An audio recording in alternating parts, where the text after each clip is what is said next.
السلام علیکم ورحمۃ اللہ وبرکاتہ۔ بسم اللہ والحمد للہ والصلاة والسلام علی رسول اللہ وعلی آلہ وصحبہ اجمعین۔ اعوذ باللہ من الشیطان الرجیم، بسم اللہ الرحمن الرحیم۔ ان الذین قالوا ربنا اللہ ثم استقاموا فلا خوف علیہم ولا هم يحزنون۔ وقال عز من قائل ان الذين قالوا ربنا الله ثم استقاموا تتنزل عليهم الملائكة الا تخافوا ولا تحزنوا وابشروا بالجنة التي كنتم توعدون۔ رب اشرح لي صدري ويسر لي امري واحلل عقدة من لساني يفقهوا قولي۔ اللہ کی توفیق سے آج 26واں پارہ آپ نے سماعت کیا، 25ویں رات ہے، عبادت والی رات ہے۔ اللہ تعالیٰ سے دعا کرو کہ الٰہ العالمین ہم سب کو یہ رات عبادتوں میں گزارنے کی توفیق عطا فرمائے۔ میں نے 26ویں پارے میں سے سورۃ الاحقاف کی آیت نمبر 13 اور سورہ فصلت کی آیت نمبر 30 آپ کے سامنے پڑھی ہے۔ ان دو آیتوں کی روشنی میں اور محمد رسول اللہ صلی اللہ علیہ وسلم کے فرامین کی روشنی میں، آپ کے تعلیمات کی روشنی میں یہ سمجھیں گے کہ استقامت کی صورتیں کیا کیا ہیں۔ استقامت کس کو کہا جاتا ہے اور استقامت کہاں کہاں مطلوب ہے، یہ انشاءاللہ ہم جاننے کی کوشش کریں گے۔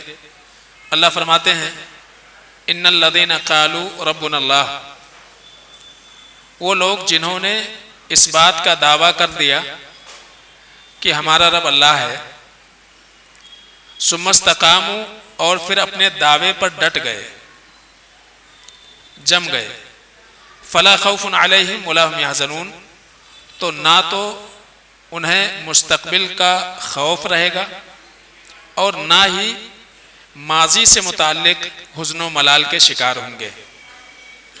سورہ فصلت میں اللہ رب العالمین نے یہ بات بیان فرمائی کہ ان الذین قالوا ربنا اللہ ثم استقاموا، وہ لوگ جنہوں نے یہ کہا کہ ہمارا رب اللہ ہے اور پھر اس کے اوپر جم گئے، تو اللہ فرماتے ہیں تتنزل علیہم الملائکہ، تو فرشتے نازل ہوتے ہیں، اترتے ہیں، ان کے پاس آتے ہیں، اور فرشتے کیا کہتے ہیں؟ اللہ تخافوا، مستقبل کے بارے میں ڈرو مت، ولا تحزنوا، اور ماضی کی زندگی کے بارے میں فکر مند مت ہو، وابشروا بالجنۃ التی کنتم توعدون، اور اس جنت کو پا کر کے خوش ہو جاؤ جس کا تم سے وعدہ کیا گیا ہے۔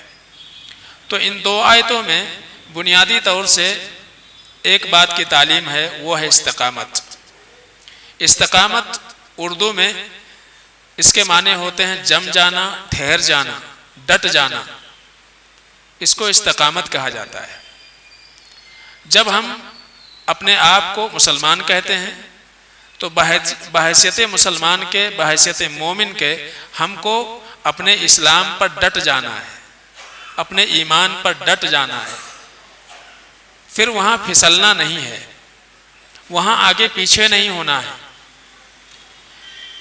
اللہ کے نبی جناب محمد مصطفیٰ صلی اللہ علیہ وسلم سے صحابی رسول سفیان بن عبداللہ ثقفی رضی اللہ تعالیٰ عنہ نے سوال کیا تھا، یا رسول اللہ قل لی فی الاسلام قولا لا اسأل عنہ احدا بعدک، اے اللہ کے نبی صلی اللہ علیہ وسلم اسلام کے بارے میں ہم کو کچھ ایسی بات بتا دیں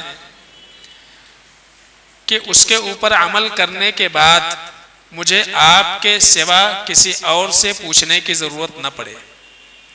تو اللہ کے نبی صلی اللہ علیہ وسلم نے فرمایا قل آمنت باللہ ثم استقیم، کہ اللہ رب العالمین پر ایمان رکھتے ہوئے ڈٹ جاؤ۔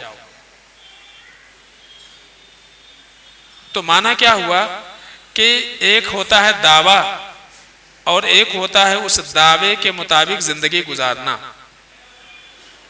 تو لا الہ الا اللہ کیا ہے؟ یہ دعویٰ ہے، اور لا الہ الا اللہ کے تقاضے کو پورا کرنا یہ ہمارے لیے لازم ہے۔ محمد رسول اللہ یہ کہنا یہ دعویٰ ہے، اور دلیل اس کی کیا ہے، ثبوت اس کا کیا ہے؟ جب ہم محمد رسول اللہ صلی اللہ علیہ وسلم کی زندگی کو اپنے لیے اسوہ اور نمونہ مانیں گے اور محمد رسول اللہ صلی اللہ علیہ وسلم کی لائی ہوئی شریعت کے مطابق زندگی گزاریں گے، تب ہمارا محمد رسول اللہ کہنا صحیح ہوگا۔ تو اسی لیے اللہ رب العالمین اپنے بندوں سے مطالبہ کرتا ہے کہ صرف دعوے کی بنیاد پر کوئی چیز ثابت نہیں ہوتی ہے۔ وہب بن منبہ رحمہ اللہ سے کسی نے کہا کہ کیا ایسا نہیں ہے کہ لا الہ الا اللہ جنت کی کنجی ہے؟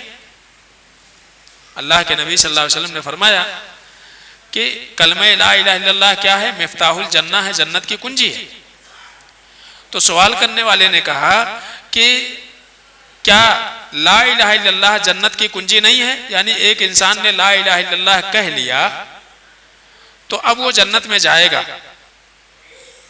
اس لیے کہ اب کنجی اس کے پاس ہے، چابی اس کے پاس ہے۔ تو وہب بن منبہ رحمہ اللہ نے کہا کہ دنیا میں کوئی ایسی کنجی نہیں ہوتی جس کنجی میں کھانچے نہ ہوں، دندانے نہ ہوں۔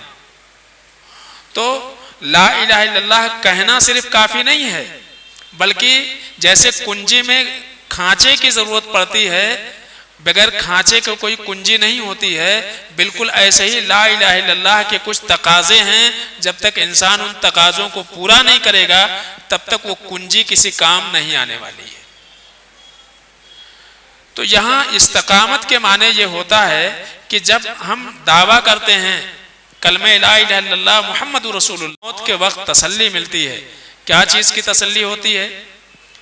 تسلی اس بات کی ہوتی ہے کہ دنیا میں رہ کر کے تم نے جو زندگی گزاری ہے، جو تم نے نیکیاں کی ہیں، ان نیکیوں کے تئیں اب تمہیں ڈرنے کی ضرورت نہیں ہے، اس لیے کہ تم نے مکمل طریقے سے اسلام کے دائرے میں رہ کر کے اور اپنی زندگی پوری کی ہے۔ تو یقیناً اب مستقبل یعنی میدان محشر میں، آخرت میں تمہارا جو انجام ہونے والا ہے، اس انجام کے تئیں تمہیں ڈرنے کی ضرورت نہیں ہے۔ تو وہیں موت کے وقت ہی ایک مومن کو خوشخبری دے دی جاتی ہے کہ تمہاری گزاری ہوئی جو زندگی ہے بالکل اچھی ہے، تو اس کے تئیں اب تمہیں ڈرنے کی ضرورت نہیں ہے۔ اور دوسرے، ایک انسان جب اس دنیا سے رخصت ہوتا ہے تو سب سے بڑا ٹینشن کیا ہوتا ہے کہ اب اس کے بچوں کا کیا ہوگا، پیچھے جن کو چھوڑ کے جا رہا ہے ان کا کیا ہوگا۔ تو قرآن ہی میں اللہ تعالیٰ نے فرمایا نحن اولیاؤکم فی الدنیا فی الحیات الدنیا، کہ دنیا کی زندگی میں ہم تمہارے چھوڑے ہوئے جو تمہاری اولاد ہیں، اگر ان کو تم نے واقعی اسلامی زندگی عطا فرمائی ہے تو ان کے بھی ہم کیا رہیں گے؟ مددگار رہیں گے۔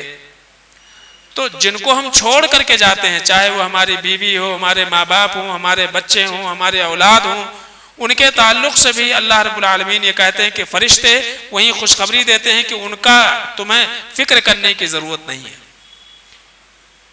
ان کے بھی ہم کیا ہیں؟ مددگار ہیں۔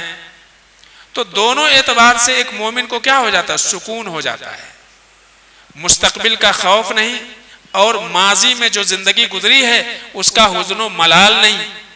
تو یہی تو اصل ٹینشن ہوتا ہے انسان کو، ڈر اور غم، یہی دونوں چیزیں انسان کو ڈپریشن میں لے کر کے جاتی ہیں۔ آگے ہوگا کیا اور پیچھے جو کچھ ہم نے کیا ہے اس کا کیا ہوگا۔ تو ایک انجانی خوف میں انسان جیتا ہے، ہمیشہ اضطراب اور بے چینی میں رہتا ہے۔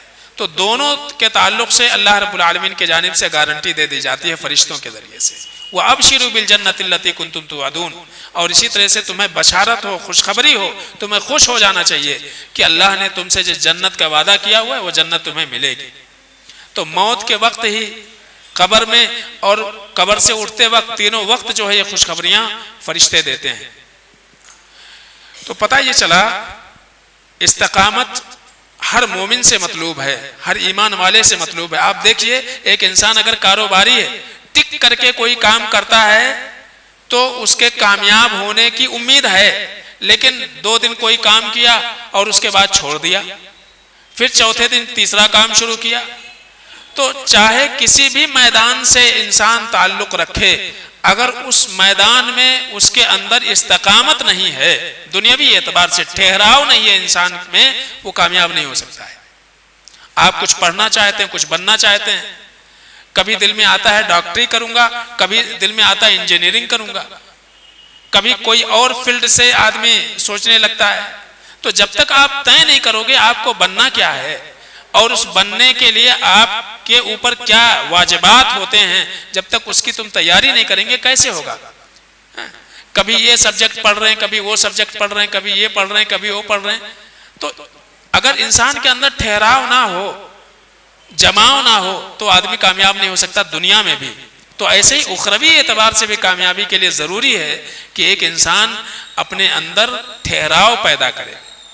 جب ہم نے دعویٰ کیا ہے تو اس دعوے کے اوپر ہمیں کھرا اترنا ہمارے لیے ضروری ہے، اس کے بغیر ہم کامیاب نہیں ہو سکتے ہیں۔ اور عمومی طور سے استقامت کے راستے سے ہٹانے والی دو ہی چیزیں ہوتی ہیں، دو چیزیں ہیں، ایک تو کچھ پانے کی لالچ اور دوسرے کچھ کھونے کا ڈر۔ آپ کوئی بھی کام جو ہم انجام دیتے ہیں یا تو پانے کے لیے کرتے ہیں اور یا تو کچھ کھونے سے ڈرتے ہیں اس لیے کرتے ہیں۔ تو یہی دو چیزیں ہیں جو انسان کو استقامت کے راستے سے ہٹاتی ہیں، کہ دنیا میں ہمیں کچھ پانے کی لالچ ہوتی ہے، دنیا پانے کی لالچ ہوتی ہے، اس لیے آخرت کو کھو دیتے ہیں، آخرت کو ہم کھو دیتے ہیں۔ اور کچھ کھونے کے ڈر سے عزت، شہرت، مال، دولت، یہ ہم سے کھو نہ جائے اس دنیا میں، اس لیے اسلام کو بالائے طاق رکھ دیتے ہیں۔ یہی دو چیزیں انسان کو بگاڑتی ہیں، یہ بگاڑ کے بنیادی اسباب ہیں۔ حالانکہ دنیا میں جو کچھ ہے یہ کیا ہے؟ دنیا میں کھونا اور پانا دونوں کیا ہے؟ مکتوب ہے اور محسوب ہے، اس کو سمجھ لیجئے۔ دنیا میں ہر انسان جو اس دنیا میں آیا ہے وہ کیا پائے گا اور کیا کھوئے گا یہ لکھا ہوا ہے، گنا ہوا ہے۔ تو لکھی ہوئی چیز سے زیادہ آپ پا نہیں سکتے اور گنی ہوئی چیز سے زیادہ آپ کھو نہیں سکتے ہیں۔ تو دنیا میں ہمارا کھونا اور پانا دونوں طے ہیں، پہلے سے طے ہیں، اس میں آپ کچھ بھی کر لو اس کو ٹال نہیں سکتے۔ آپ کے فلاں رشتہ دار آپ سے جدا ہوں گے، آپ کی زندگی میں فلاں کی موت ہوگی، آپ کے کندھے پر فلاں کا جنازہ اٹھے گا، یہ چیزیں پہلے سے لکھی ہوئی ہیں۔ آپ ان حادثات کے شکار ہوں گے، ایسے آزمائشیں آپ کے اوپر آئیں گی، یہ کیا ہوا ہے؟ لکھا ہوا ہے، گنا ہوا ہے، اس کو آپ ٹال ہی نہیں سکتے ہیں۔ تو جو چیزیں لکھی ہیں، گنی ہوئی ہیں، اس کے تعلق سے انسان پریشان ہو کر کے اور آخرت کو کھو ڈالتا ہے۔ تو اسی لیے استقامت سے ہٹانے والی چیزیں کیا ہیں؟ کچھ پانے کی لالچ اور کچھ کھونے کا ڈر۔ یہ چیز دنیاوی اعتبار سے جب انسان کے اندر سے ختم ہو جائے اور آخرت کو پانے کی فکر ہو جائے اور دنیا کے بالمقابل آخرت سے وہ کیا کھو رہا ہے اس بات کی فکر ہو جائے، وہ انسان پھر صحیح طور سے استقامت والا بن جائے گا۔ حضرت عمر بن خطاب رضی اللہ تعالیٰ عنہ ممبر پر خطبہ دے رہے ہیں اور دوران خطبہ آپ نے یہ آیت پڑھی اور آیت پڑھنے کے بعد کہا کہ اللہ کی قسم اس میں ان لوگوں کا تذکرہ ہے جو ایمان لانے کے بعد امر و نہی کے اوپر جم جاتے ہیں اور لومڑی کی چال نہیں چلتے ہیں، لومڑی کی چال نہیں چلتے ہیں، کبھی ادھر اور کبھی ادھر، جس کو ہم عام الفاظ میں کیا کہتے ہیں؟ بن پیدی کے لوٹا، وہ کدھر بھی ڈھلک جائے۔ تو ایک مومن کو اہل علم نے، علماء نے خاص طور سے بڑی پیاری بات لکھی ہے، خاص طور سے امام ماوردی رحمۃ اللہ علیہ غالباً ہیں، وہ لکھتے ہیں، کہتے ہیں کہ استقامت والے کی انسان کی مثال کیسے ہے؟ پہاڑ جیسا ہے۔ ایک آدمی جو استقامت کا راستہ اختیار کر لے، جم جائے، ڈٹ جائے، اس کی مثال پہاڑ جیسی ہے۔ پہاڑ کیسا ہوتا؟ پہاڑ کے اندر 4 خوبیاں ہوتی ہیں۔ پہلی خوبی یہ ہے کہ کتنا بھی دھوپ پڑے پہاڑ پگھلتا نہیں ہے، پہاڑ نہیں پگھلتا، دھوپ سے کبھی پگھلتا نہیں، اور کتنی سردی پڑ جائے پہاڑ جمتا نہیں ہے برف کی طرح سے۔ اور تیسری کہتے ہیں کہ آندھی آ جائے، طوفان آ جائے، وہ اپنی جگہ سے ہلتا نہیں ہے۔ اور چوتھی خوبی یہ ہے کہ اگر سونامی آ جائے تو اس کو بہا کے لے نہیں جا سکتا ہے۔ تو ایک مومن کو ایسا ہی ہونا چاہیے، کتنی مصیبتیں آنے دو، کتنی پریشانیاں آنے دو، کتنی تکلیفیں آنے دو اس کی زندگی میں، لیکن توحید اور سنت کے اوپر وہ قائم رہے، ذرہ برابر وہاں سے نہ ہٹے، یہی ایک مومن سے مطلوب ہے۔ اور یہی چیزیں سلف کی زندگی میں پائی جاتی تھی۔ تو استقامت کی جو صورتیں ہیں، شکلیں ہیں، النکت والعیون میں ابو الحسن علی بن محمد رحمہ اللہ نے 5 شکلیں لکھی ہیں، 5 صورتیں لکھی ہیں کہ استقامت 5 جگہوں پر مطلوب ہے انسان سے۔ نمبر 1، پہلی چیز ہے کہ وہ توحید پر جمع رہے، عقیدے کے اوپر وہ جمع رہے۔ عقیدے میں کبھی بھی انسان متزلزل نہ ہو، حالات کیسے بھی آ جائے، ایمان کا سودا کبھی نہ کرے۔ یہی چیزیں صحابہ کی زندگی میں، آپ مثالیں تو بہت ساری ہیں، میں ایک مثال دوں گا، خالی وقت کم ہے، بہت ساری مثالیں ہیں۔ صہیب رومی رضی اللہ تعالیٰ عنہ، نام تو جانتے ہیں، صہیب روم سے آئے تھے، صہیب رومی رضی اللہ تعالیٰ عنہ ایمان لائے۔ ایمان لانے کے بعد جب مسلمانوں کو حبشہ کی جانب ہجرت کرنے کا اللہ کے نبی صلی اللہ علیہ وسلم نے حکم دیا، تو صہیب رومی رضی اللہ تعالیٰ عنہ بھی نکلے، لیکن مشرکین کی جماعت ہمیشہ اس طاق میں رہا کرتی تھی کہ کسی کو مکہ چھوڑ کے جانے نہیں دیں گے۔ صہیب رومی نکلے، مشرکین کی ایک جماعت طاق میں تھی، اور جا کر کے پہنچ گئی اور کہا ہم آپ کو جانے نہیں دیں گے۔ صہیب رومی رضی اللہ تعالیٰ عنہ نے کہا کہ دیکھو، یہ جو ترکش میں ٹانگے ہوا ہوں اور تیر کمان جو میرے ساتھ میں ہے، یاد رکھو تمہیں سب کو معلوم ہوگا، میرے سے زیادہ تیر انداز کوئی نہیں ہے میرے سے بڑا، اور نہ ہی مجھ سے زیادہ نشانہ کسی کی ہے۔ یاد رکھو اگر تم ہم کو روکیں گے تو آخری تیر باقی رہنے تک میں تم سے لڑوں گا، قریب تو آنے نہیں دوں گا میں تم کو، اور تیر ختم ہو گیا تو یہ تلوار جو میان میں ہے اس کو نکالوں گا اور ٹوٹے تک لڑوں گا تم سے۔ اب یا تو ہمارا مقابلہ کرو، اور یا تو پھر میں ایک بتاتا ہوں کہ مکہ میں فلاں فلاں جگہ میں نے مال رکھا ہوا ہے، لے لو اور نکل لو یہاں سے۔ تو انہوں نے کہا کہ یہ بہترین مشورہ ہے، تم جاؤ، مال ہمارا۔ اللہ تعالیٰ نے قرآن عزیز کے اندر یہ بات بیان فرمائی، وَمِنَ النَّاسِ مَن يَشْرِي نَفْسَهُ ابْتِغَاءَ مَرْضَاتِ اللَّهِ وَاللَّهُ رَءُوفٌ بِالْعِبَادِ، کہ ہمارے بندوں میں سے بعض وہ ہیں جنہوں نے اپنے رب سے اپنے وجود کا سودا کر لیا ہے، اپنے آپ کو بیچ دیا ہے اللہ کے لیے۔ کس کو؟ اللہ کو راضی کرنے کے لیے۔ تو کیا پایا انہوں نے؟ اپنے اسلام کو بچانے کے خاطر، ایمان کو بچانے کے خاطر دولت کو کھو دیا۔ یہی ہے استقامت۔ تو وہاں کیا تھا؟ اگر دولت کی لالچ آتی تھی تو ایمان نہیں بچتا تھا، تو ایمان کو پانے کے لیے کیا کھو دیا؟ دولت کھو دی۔ یہی استقامت۔ میں شروع میں کہا تھا کہ انسان کو استقامت سے ہٹانے والی چیز کیا ہوتی ہے؟ کچھ پانے کی لالچ اور کچھ کھونے کا ڈر۔ مال بچانے کے فراق میں رہتے تھے تو کیا ہوتا تھا؟ ایمان سے ہاتھ دھوتے تھے، اور ایسے کئی واقعات آپ کو ملیں گے. اصحاب کہف کا واقعہ ہے, حضرت ابراہیم کی زندگی ہے علیہ الصلوۃ والسلام کی, اللہ کے نبی صلی اللہ علیہ وسلم کی زندگی, اور دیگر صحابہ کی زندگی آپ دیکھیں گے کہ انہوں نے ایمان کو بچانے کی خاطر, توحید پر ڈٹے رہنے کی خاطر کیا کچھ انہوں نے قربان نہیں کیا. دوسری چیز, انسان کتاب و سنت کے اوپر پابندی کے ساتھ عمل کرتا رہے, کچھ بھی ہو, حالات کیسے بھی آ جائے.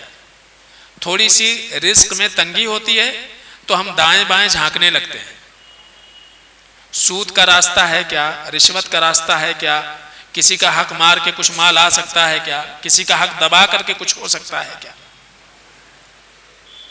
تو امر و نہی کے اندر انسان جمع رہے, حالات کیسے بھی آئیں وہ ان کا شکار نہ ہو. آپ دیکھیے کہ اللہ کے نبی جناب محمد مصطفیٰ صلی اللہ علیہ وسلم سے جب کوئی بات صحابہ معلوم کر لیتے تھے اس کے اوپر ڈٹ جاتے تھے, اس کو چھوڑتے نہیں تھے. ایک مثال دوں میں آپ کو کہ اللہ کے رسول صلی اللہ علیہ وسلم نے فرمایا کہ جس نے 12 رکعت رات و دن میں پڑھ لی, سنت موقدہ جس کو ہم کہتے ہیں, ام حبیبہ رضی اللہ تعالیٰ عنہ سے بیان کیا تھا آپ نے, ام المومنین ام حبیبہ رضی اللہ تعالیٰ عنہ, تو اللہ تعالیٰ جنت میں اس کے لیے ایک گھر بنائے گا. وہ کہتی ہیں ما ترکتہن منذ سمعتہن رسول اللہ صلی اللہ علیہ وسلم, جب سے اللہ کے نبی صلی اللہ علیہ وسلم سے میں نے یہ بات سنی ان 12 رکعتوں کو کبھی نہیں چھوڑا, یہ استقامت. اس کے بعد ام حبیبہ رضی اللہ تعالیٰ عنہ نے جن سے بیان کیا وہ انبسا ہیں.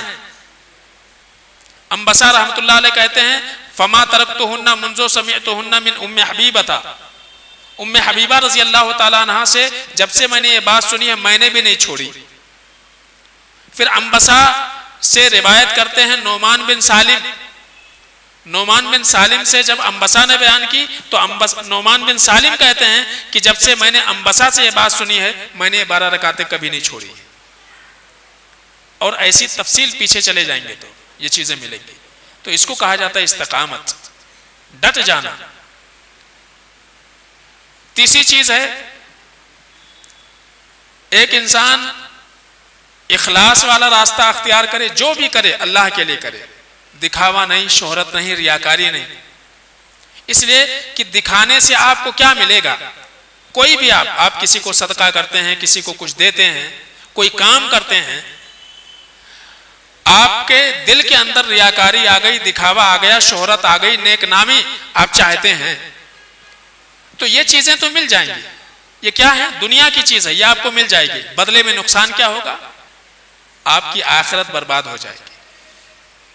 تو دنیا میں یہ چیز مل جائے گی آپ کو, لیکن اس کے بدلے کھوئیں گے کیا, اس سے بھی بڑی چیز آخرت اخروی جو نعمتیں ہیں اس سے محرومی ہو جائے گی, وہ آپ کھو دیں گے. تو کبھی بھی انسان کوئی قدم جب اٹھائے تو یہ سوچ لے کہ ہم جو پانے جا رہے ہیں اس کے بدلے میں ہم کھو کیا رہے ہیں. تو ایک ادنا نعمت کے لیے ایک انسان ایک اعلیٰ نعمت کھو دے, اس سے بڑا بدقسمت انسان کوئی نہیں ہے. تو اخلاص آپ دے دیں, بھول جائیں, آپ کسی کے ساتھ احسان کر دیں, فراموش کر دیں, بھول جائیں اس کو, یہ ہے اخلاص. اور چوتھی چیز ہے کہ انسان صرف گفتار کا غازی نہ ہو, کردار کا غازی ہو. آپ خالی کہیں نہ, اس کے اوپر عمل بھی کریں, آپ کی زندگی میں عمل بھی رہے. خالی دوسروں کو نصیحت کرتے پھریں اور خود جو ہے عمل میں کورے رہیں. تو عمل میں مضبوطی ہونی چاہیے. صحابہ کردار کے غازی تھے, گفتار کے نہیں. تو انسان کردار کا غازی بنے, اس کی زندگی میں واقعی اسلام دکھائی دے, ایمان دکھائی دے, اس کو دیکھ کر کے لگے کہ ہاں یہ مسلمان ہے, یہ مومن ہے, ایمان والا ہے. ہمارے حلیے سے, ہمارے چہرے مہرے سے, ہمارے لباس سے, ہمارے کپڑوں سے, ہمارے طور طریقوں سے, ہمارے کاروبار سے, ہمارے لین دین سے اسلام جھلکے, دین جھلکے, ایمان جھلکے, یہ مطلوب ہے. یہاں استقامت مطلوب ہے. انسان کبھی نہ ہٹے, حالات کیسے بھی ہوں. نوکری پانے کے خاطر جاب کے لیے داڑھی مونڈ ڈالنا اور چھیل ڈالنا اس کو, یہ اسلام نہیں ہے. ایسا آدمی ہٹ گیا اپنے راستے سے. کاروبار میں تھوڑی سی تکلیف آئی، لون لے لیا، رشوت لے لی، سود لے لیا، کسی کا حق مار لیا، چوری کر لی، دھوکہ دے دیا، غبن کر لیا، کہاں استقامت؟ تو انسان کیا ہے، اپنے کردار کا غازی بنے، وہ اسلام نے ایک حکم دیا تو اس کے اوپر عمل کرے، ایسا نہیں خالق کہتا پھرے اس کے زندگی میں کچھ نہ ہو۔ پانچویں چیز کیا ہے، ثم استقاموا سرا کما استقاموا جہرا، انسان کی تنہائی والی زندگی اور مجلس والی زندگی دونوں یکساں ہو، ایسا نہ ہو کہ لوگوں کے سامنے اچھا اچھا بن کے رہے اور اس کی اپنی گھریلو زندگی، اس کے اپنے گھر والے پریشان اس سے، بیوی پریشان، بچے پریشان، رشتہ دار پریشان، پڑوسی پریشان، اور باقی مسجد میں، مسجد والوں کے سامنے، لوگوں کے سامنے، باہر کے لوگوں بہت اچھا انسان ہے، بہت پیارا انسان ہے۔ تو یہ استقامت نہیں ہے۔ انسان کی باطنی زندگی، تنہائی والی زندگی اور لوگوں کی باہر والی زندگی، گھر کی زندگی، باہر کی زندگی دونوں یکساں ہونی چاہیے۔ صحابہ جیسے گھر میں رہتے تھے ویسے باہر بھی رہتے تھے، ان کے تعلقات اگر اپنوں سے جو ان کے قریب رہتے ہیں ان کے ساتھ اچھے تھے تو دیگر لوگوں کے ساتھ بھی ان کے تعلقات ویسے ہی تھے۔ تو گھر میں ان کی زندگی سے اسلام جھلکتا تھا اور باہر کی زندگی میں ان کی زندگی سے اسلام جھلکتا تھا۔ اس لیے زیادہ تر وہ لوگ جنہوں نے اسلام پڑھ کر کے اسلام کے قریب نہیں آئے، بہت زیادہ ایسے لوگوں کی تعداد ہے جو مسلمانوں کو دیکھ کر کے انہوں نے اسلام کو قبول کیا، اسلام کی طرف مائل ہوئے۔ لیکن آج اگر کوئی اسلام کو ہم کو دیکھ کر کے اسلام لانا چاہے وہ نفرت کرے گا مسلمانوں سے۔ آج ہماری عادتیں ایسی ہیں، ہمارا طور طریقہ ایسا ہے کہ بسا اوقات ایک غیر مسلم کے اوپر ہم بھروسہ کر لیتے ہیں لیکن ایک مسلمان کے اوپر ہم بھروسہ نہیں کرتے ہیں، کیونکہ وہ قابل اعتماد ہوتا ہی نہیں ہے۔ تو ہماری حرکتیں ایسی ہیں اور ہمارے اخلاقیات، ہمارے طور طریقے، ہماری زندگی گزارنے کا جو اصول اور ضابطہ ہے اتنا گر چکا ہے اسلام سے نیچے کہ شرم آتی ہے یہ کہتے ہوئے کہ ہم مسلمان ہیں۔ تو ہم نہ صرف اپنے آپ کو بدنام کر رہے ہیں، ہماری ایک غلطی سے ہمارا اسلام بدنام ہوتا ہے۔ یہ کوئی نہیں کہتا فلاں نے یہ کیا، نہیں، یہ مسلمان نے کیا ہے۔ آج دیکھو پیپر میں کیا آتا ہے، مسلمان نے ایسا کیا ہے۔ تو ہم اپنے اسلام کو بدنام کرتے ہیں۔ ہماری ایک غلطی صرف ہماری بدنامی نہیں ہے، ہمارے دین اور ہمارے اسلام کی بدنامی ہے۔ محمد رسول اللہ صلی اللہ علیہ وسلم کے پاکیزہ تعلیمات کے اوپر اگر لوگوں کو انگلی اٹھانے کا موقع ملتا ہے تو اس کا سبب ہم خود ہیں، ہم خود ہیں۔ تو ایک انسان کو غور کرنا چاہیے کہ ہماری زندگی کیسی ہے۔ تو یہ 5 چیزیں ہیں، خاص طور سے اس پر غور کرنے کی ضرورت ہے، اور اللہ رب العالمین سے ہمیشہ انسان دعا کرتے رہے استقامت کے لیے خاص طور سے۔